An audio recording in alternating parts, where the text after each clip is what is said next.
binuo kami para sa mga darating talagang karera. Kumpiyansa ako na well-developed mga riders namin. Kasi we develop them not only physically, mentally and emotionally. So talagang lahat, malayo parang karera, dinidevelop na namin sila.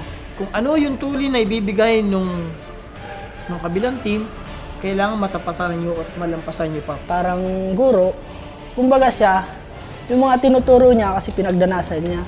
Kumbaga yung tinuturo niya, kailangan mo sundin. Kasi kung tinuturo niya, binabaliwala mo lang naman, hindi ka talaga lalakas kasi siyempre pinagdaanan niya, nag-champion siya. Bali po, lahat po dadagdagan po namin ang training na binibigay ni Coach.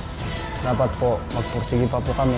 Rinirelax ko yung sarili ko, yung isip ko, nakapokus po ako sa pag-i-ensayo. Kita ko ni Coach na nakasumahan at nakakatulong sa team.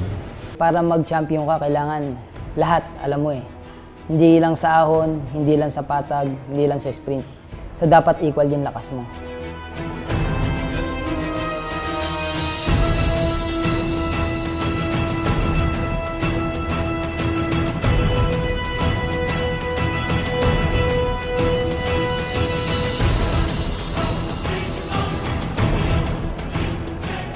Lagi kaming matulin eh.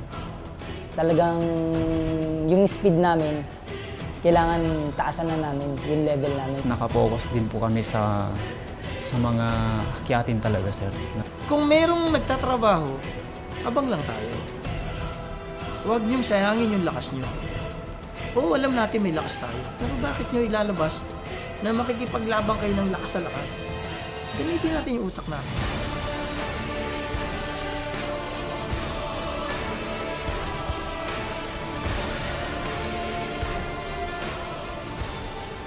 Isipin nyo na pare-parehas yung kinakain nyo.